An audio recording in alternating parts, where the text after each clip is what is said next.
안녕하세요. 수아입니다.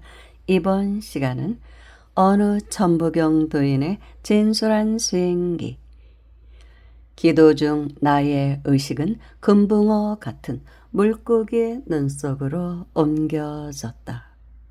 이 내용은 원당 신한목 선생의 저서 천부경 숫자 1의 비밀에서 가져왔습니다. 이 무렵 나는 선을 들여다볼 기회가 있었는데 그 맛은 짧게 느껴보았지만 오래도록 잊혀지지 않는 경험이었다. 하루는 원주에 있는 지악산에 들러 경치나 구경하자는 목적에서 산길로 접어들다 개울 쪽에 붙어 앉아 이 생각 저 생각 만감이 교차하는 가운데 멍하니 넋을 놓고 돌밭에 걸터 앉았다. 허공에 시선을 고정시킨 채 무심히 생각도 없는 생각에 잠겼는데 어느 순간 놀라운 현상이 벌어졌다.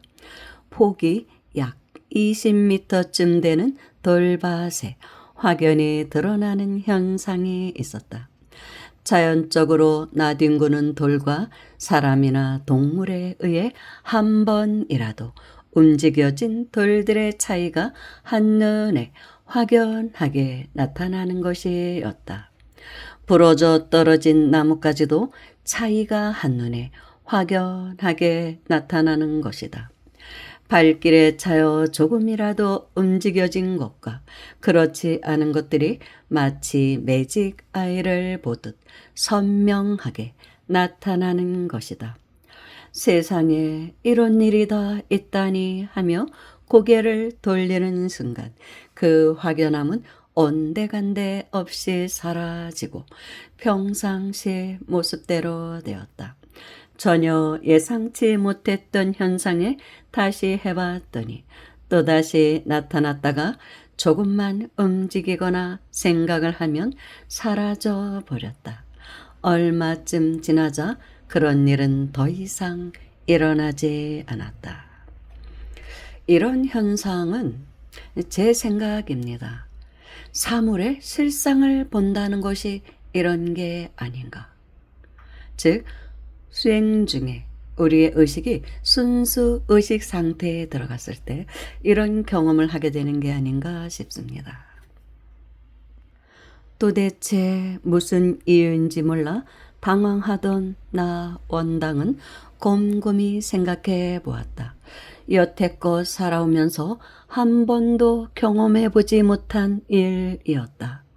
이게 무슨 조화란 말인가. 원당은 얼마 후 속초에 소재하는 구복암에서 함께 공부를 하던 김은식 법사를 통해 알게 되었는데 그는 말하기를 이러한 현상이 선이라고 했다. 그의 말대로 그것이 선이라면 나는 그때 선을 잠시나마 맛본 것이다. 만약 그렇다면 조선시대 명의였던 허중 같은 사람도 약초의 성분을 선으로 보고 약과 독을 구분했으리라는 생각이 들었다. 단순한 의사가 아니라 도인의 경지에서 의원을 했을 테니 말이다. 책이나 연속극에서는 현대인의 입장에서 유추하여 약초마다 뜸으로 임상하였다고 하나 사실은 아닐 수 있다는 것을 그때 알게 되었다. 까딱 잘못하면 목숨이 왔다 갔다 하는데 긴 시간 임상 실험을 한다는 게 말이 되지 않기 때문이다. 이 부분에서는 저도 동감합니다. 그럴 것이라는 생각이 들어요. 임상 실험을 해서 터득했다고 하기보다는 직관으로 봤겠죠. 도인들은 직관으로 사물을 딱 봤을 때 아는 것이죠. 약 성분이 어떤지, 그리고 이 약초를 먹었을 때 또는 이 풀이 약초인지 그냥 잡풀인지 판단할 수도 있고 또 이 약초를 누군가가 먹었을 때 효과가 있을지, 그리고 어느 병에 효과가 있을지도 직관으로 아셨던 게 아닌가. 대도인의 경지에 가면 그랬을 것이라고 유추할 수 있을 것 같습니다. 물론 또 많은 경험과 실험을 통해서도 터득을 하셨겠지만 직관으로 보지 않았을까 하는 생각이 듭니다. 신비한 일은 여러 방향에서 일어났다.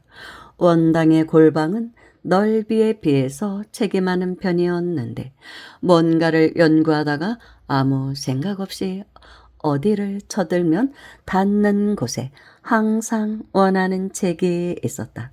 그때는 책을 읽을 때도 한 장 한 장 넘기기만 하면 필요한 구절이 눈으로 들어왔다.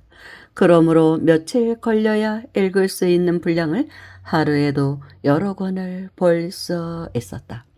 흔히 신이 들렸다는 말을 하는데 정말 신이 들린 듯하였다. 한 번은 100만 원짜리 현금 다발에서 32만 원이 필요하여 어림잡아 떼어놓고 보니 정확하게 32만 원이었다. 물고기 눈동자 속에도 들어가 본 적이 있었는데 아마 정신 이상이라고 생각할 수 있다. 한 번은 눈을 감고 기도를 하고 있는데 나의 의식이 금붕어 같은 물고기의 눈 속으로 옮겨져서 이곳저곳을 돌아다니며 구경을 하는 것이었다. 자신의 실체는 느낄 수 없었고 본다는 의식만 있었다. 물속에서 보니까 바닷속 풍경이 그렇게 멋질 수가 없었다.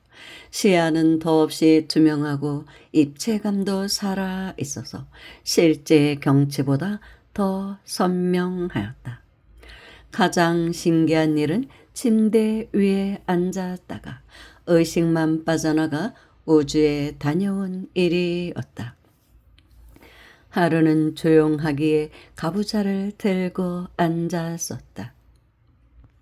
그때 갑자기 머릿속이 뻑뻑해지더니 나선형의 통로를 빠져나가는 듯한 느낌이 왔다. 강한 어지럼 현상이 일어나면서 폭발할 것 같은 압력이 느껴지다가 순간 갇혀있던 통로에서 튕겨 나오듯이 시원해지는 것이었다. 온몸의 무게가 전혀 느껴지지 않았고 날아갈 듯 가벼웠다. 잠시 후 원당은 자신의 우주 바깥으로 떠가고 있음을 발견하였다. 조금 전까지만 하여도 자신이 있었던 지구가 점점 멀어지는 것이었다. 상황이 얼마나 빨리 진행되는지 지구의 작아지는 모습이 느껴질 정도였다. 어느 순간 지구는 점점 작아져서 축구공만하게 되었다.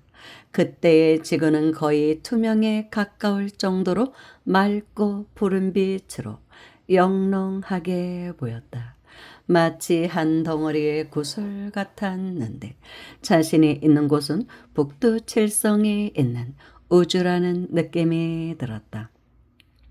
아하, 우주에서 보니 지구가 저렇게 생겼구나라고 생각하는데 갑자기 한 가지 걱정이 밀려왔다. 어머니 말씀에 의하면 영혼이 빠져나갔을 때 누가 몸을 건드리면 들어가지 못하여 죽는다고 했는데 갑자기 그런 일이 생길까 걱정이 되었다. 원당은 생각이 여기에 미치자 구경이고 뭐고 급히 돌아가자는 마음이 생겼다. 모든 것은 생각에 따라 즉시 이루어졌다. 돌아가자고 마음을 먹으니 이번에는 지구가 차츰차츰 가까워졌다. 여기서 또 한 가지 현상이 나타났는데 원당이 아는 사람들 간의 인과관계였다. 허공에 두 사람씩 언뜻 보였는데 현실과는 영 다른 모습이었다. 같은 남자친구가 부부로 보이기도 하고 부부가 같은 이성으로 보이기도 했다. 상당히 많은 사람이 실제와 다른 성별로 보이고 그 관계도 전혀 엉뚱하였다.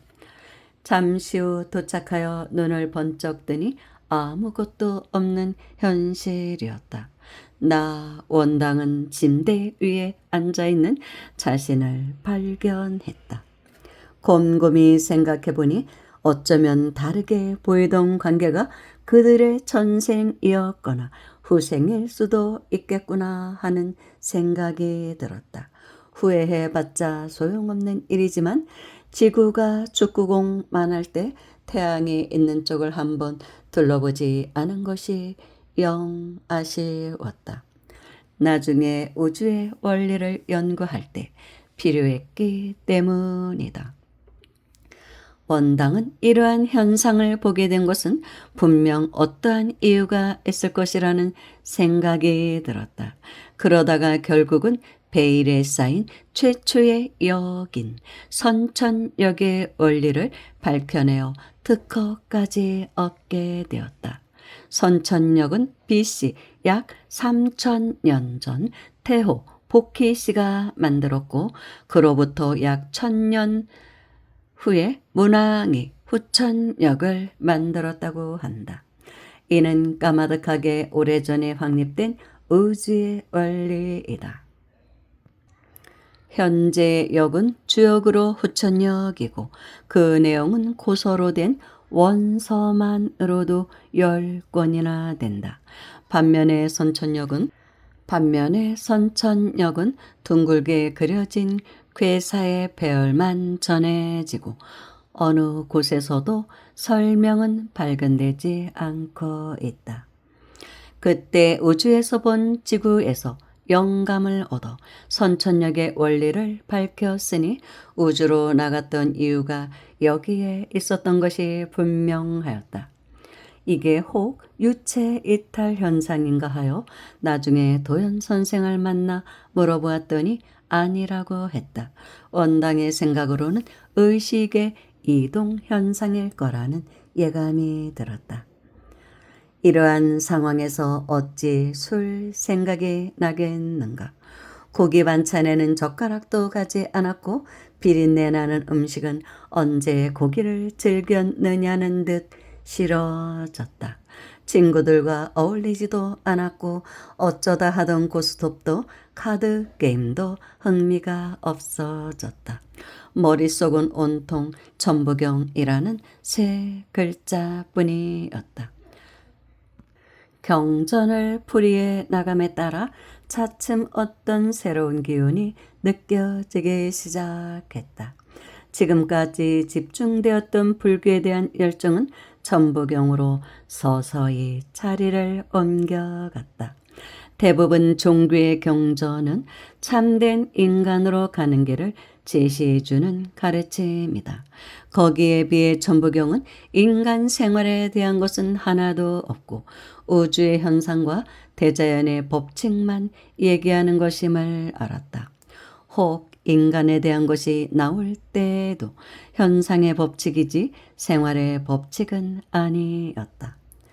태백산을 찾는 일은 서너 달에 한 번 정도 이루어졌는데 시간이 지날수록 단군 성전에 확실한 단골 참배객으로 자리매김하여 갔다. 처음에는 그곳만 다니다가 차츰 태백산 전체를 더듬게 되었는데 가히 태백이라는 말이 부끄럽지 않은 것이 그 산의 이모저모였다. 성전을 끼고 물길을 따라 오른쪽으로 올라가면 장군 바위가 나온다. 오른편에 장군봉을 끼고 계속 올라가면 하늘에 재를 올리는 천재단이 나온다. 돌로 쌓아 올린 그 웅장한 제단은 가히 하늘에 기운이 닿을 만큼 충분한 터였다. 계속하여 약 3km쯤 가다 보면 문수봉이 나오는데 오밀조밀한 바위 틈 어딘가에서는 갑작스레 동자보살이라도 튀어나올 듯한 느낌이 든다. 차도 다니지 못하는 망경사 또한 고산의 절 분위기를 더욱 운치 있게 하였다. 망경사는 신라 진덕 여왕 때 세워졌다고 하는데 원당은 그곳에서도 하룻밤 유한 적이 있었다. 원당의 아버지가 돌아가시고 천도제를 지낸 후 몇 사람이 함께 올라가는데 그때도 이상한 일이 있었다. 자정이 되어 천재단에 올라가니 그 광활한 하늘의 바람 방향이 일시에 바뀌는 것이었다. 그날 무슨 방송국에선지 기자 한 명이 취재를 나왔는데 그 신기한 현상에 놀라 자기의 임무도 잠시 잊은 채 어리둥절해 하였다. 시간이 날 때마다 불경보다는 천부경을 암송하는 시간이 늘어났고 더욱 자주 단군 성전을 찾게 되었다. 태백산의 산신령이 반응을 보이신 것이라고 볼 수 있겠죠. 산에 가서 기도하다 보면 어떤 그런 신비한 현상을 체험을 하게 돼요. 뭔가 감흥을 하고 있구나 하는 그런 느낌이 드는 어떤 현상들을 보여주는 경우가 있더라고요. 원당에게 필이란 게 와서 한창 집필하던 2003년 단군 신화의 유적이 있는 곳이면 다 찾아다녔다. 최 박사의 권유로 단군의 제천지인 강화도 만이산의 참성단에도 다녀왔다. 만이산을 오르다 보면 중간중간에 강한 기가 모이는 곳이 몇 군데 있었는데 그럴 때마다 점검해 보면 엘로드가 정신없이 돌아가곤 하였다. 원당은 그즈음 장비 없이 맨손의 기관만으로도 수맥을 찾아내는 정도였다. 만이산은 정말로 대단했다. 대한민국에서 기가 가장 센 곳으로 전국 제1의 생기처라는 말이 허명이 아님을 그때 보고 알게 되었다. 어떻게 그런 곳을 찾아 재단을 쌓았는지 단군 할아버지에 대한 경외심을 주체할 수 없었다. 만이산, 강화도 만이산, 보문산의 보문사 이런 곳은 정말 강한 기운이 흐른다는 것을 기감이 둔한 저도 어느 정도는 느끼게 했더라고요. 그래서 그런지 보문사에서 기도를 하면 좀 어떤 반응이 좀 빨리 오는 게 아닌가. 여러 차례 제가 보문사를 갔었는데 갈 때마다 어떤 신비한 현상 또는 꿈에서의 선몽 그런 것을 체험하게 되더라고요. 수도권에 계신 분들은 보문사 자주 좀 가십시오. 좋습니다. 그 기운이라는 건 무시할 수는 없거든요. 감사합니다.